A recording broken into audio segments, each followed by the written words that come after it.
नमस्कार बच्चों, मेरा नाम मीनाक्षी शर्मा है और मैं आपकी हिंदी टीचर हूँ। कैसे हो आप सभी? आशा करती हूँ कि आप सभी घर में स्वस्थ और सुरक्षित होंगे। आज मैं आपको आपकी पाठ्य पुस्तक बसंत भाग 2 का दूसरा पाठ दादी माँ का शेष बचा हुआ भाग पढ़ाऊँगी। इस पाठ में लेखक अपने दादी माँ की बातों को याद करते हुए उनके बारे में बता रहे हैं कि उनका स्वभाव कैसा था। तो आगे पढ़ेंगे बच्चों। किशन के विवाह के दिनों की बात है। विवाह के 4-5 रोज पहले से ही औरतें रात रात भर गीत गाती हैं। विवाह की रात को अभिनय भी होता है। यह प्राय एक कथा का ही हुआ करता है। उसमें विवाह से लेकर पुत्रोत्पत्ति तक के सभी दृश्य दिखाए जाते हैं। सभी पार्ट औरतें ही करती हैं। मैं बीमार होने के कारण बारात में ना जा सका। मेरा भाई राघव दालान में सो रहा था। वह भी बारात जाने के बाद पहुंचा था। औरतों ने उस पर आपत्ति की। इसमें बता रहे हैं लेखक कि जब शादी होती है किसी के लड़के की, तो घर में क्या करती हैं स्त्रियां? अभिनय करती हैं उस रात में। जब वो लोग शादी करने जाते हैं तो वे विवाह से लेके पुत्रोत्पत्ति तक के सभी दृश्य का अभिनय औरतें करती हैं। तो वो क्या था, वो बीमार होने के कारण नहीं जा पाए थे लेखक, और उनका मेरा भाई राघव भी बारात जाने के बाद पहुंचा था, लेट हुआ था, इसलिए वो भी नहीं जा पाया था।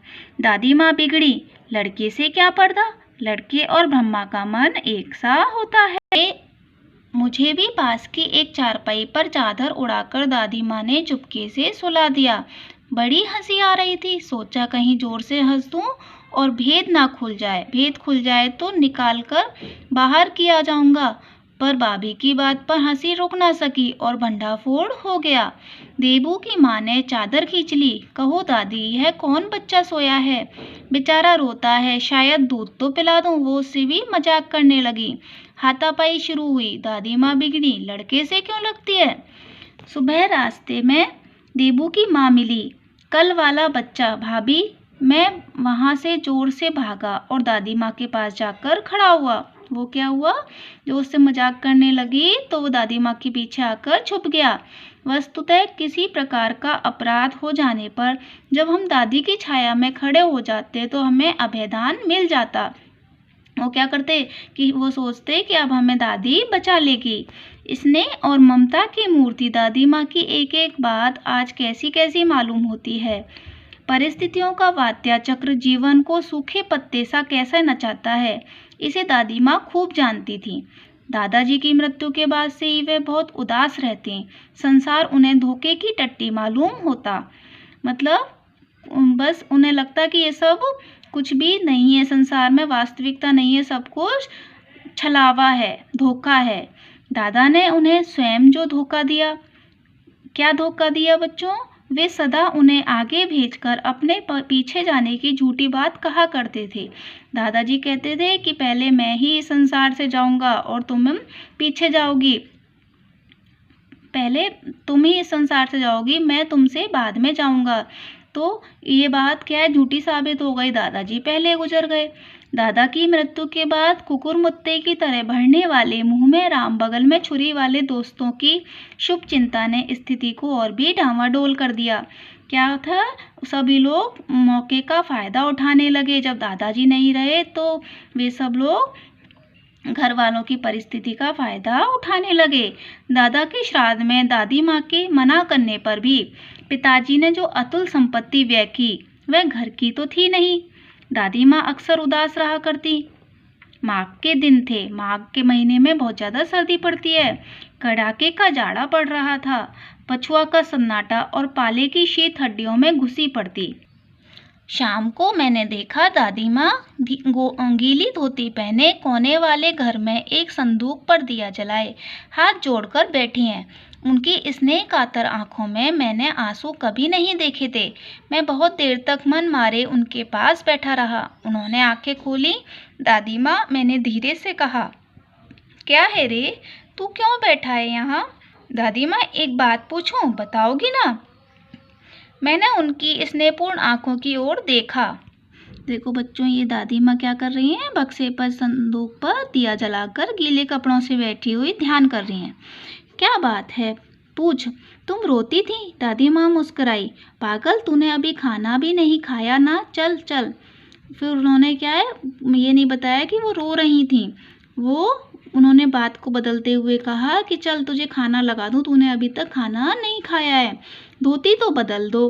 दादी माँ, मैंने इसलिए कहा क्योंकि उन्होंने क्या है, गीली साड़ी पहन रखी थी, तो मैंने कहा आप धोती तो बदल लो। तो दादी माँ बोली कि मुझे सर्दी गर्मी नहीं लगती बेटा। वे मुझे खींचती हुई रसोई में ले गईं। सुबह मैंने देखा चारपाई पर बैठे पिताजी और किशन भैया मन मारे कुछ सोच रहे हैं। दूसरा चारा ही क्या है। बाबू बोले, रुपए कोई देता नहीं, कितने के तो अभी पिछले भी बाकी हैं। वे रोने रोने से हो गए क्योंकि उनकी आर्थिक स्थिति बहुत ज़्यादा खराब हो गई थी। रोता क्यों है रे? दादी माँ ने उनका माथा सहलाते हुए कहा। मैं तो अभी हूँ ही।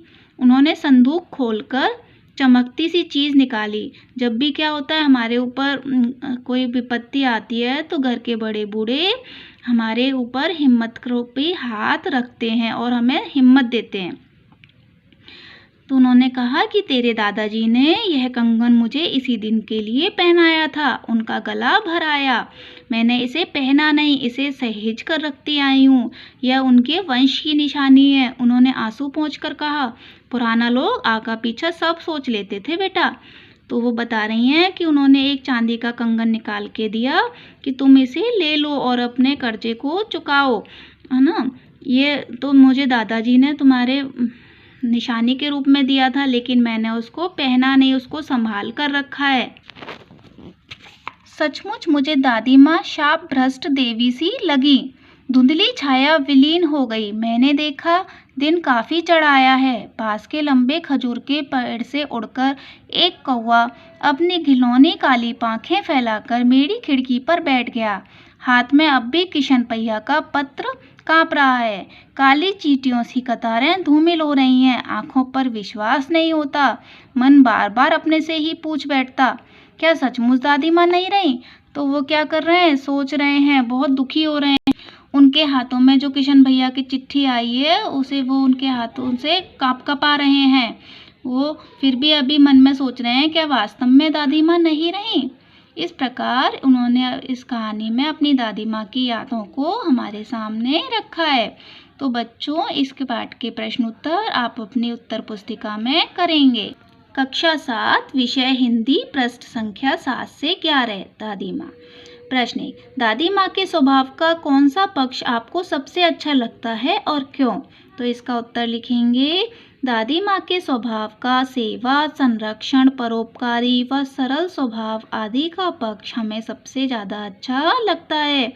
दादी माँ मुँह से भले ही कड़वी लगती थी, परंतु घर के सदस्यों तथा दूसरों की आर्थिक मदद के लिए हर समय तैयार रहती थी। रामी चाची का कर्ज माफ कर उन्होंने उसे नकद रुपए भी दिए ताकि उसकी बेटी का विवाह निर्विघ्न संपन्न हो जाए। इन्हीं सब गुणों के कारण वे दूसरों का मन जीतने में सदा सफल रहीं। आपने इस कहानी में महीनों के नाम पढ़े, जैसे क्वार, आषाढ़, माघ। इन महीनों में एक मौसम कैसा रहता है, लिखिए। तो बच्चों, इसका उत्तर हम लिखेंगे क्वार। इस महीने में ना तो अधिक गर्मी और ना ही अधिक सर्दी होती है, अर्थात हल्की हल्की ठंड रहती है। मौसम भी अधिकतर कैसा रहता है, साफ रहता है। आषाढ़, वैसे ये मौसम वर्षा का होता है, परंतु इस महीने में वर्षा ना हो तो गर्मी बढ़ जाती है। माघ, इस महीने में अत्यधिक सर्दी पड़ती है। प्रश्न तीसरा है, अपने अपने मौसम की अपनी अपनी बातें होती हैं। लेखक के इस कथनानुसार बताइए कि किस मौसम में कौन कौन सी चीज़ें विशेष रूप से मिलती हैं। उत्तर, क्वार के महीने में तरबूज, खरबूज, फालसे और लीची मिलते हैं। आषाढ़ के महीने में आम, जामुन और खीरा मिलते हैं। और माघ के महीने में अंगूर, केले, अमरूद और गुड़ मिलते हैं। इस प्रकार बच्चों, इन प्रश्न उत्तरों को आप अपनी उत्तर पुस्तिका में लिखेंगे। नेक्स्ट वीडियो में मैं आपको नेक्स्ट चैप्टर पढ़ाऊंगी। धन्यवाद।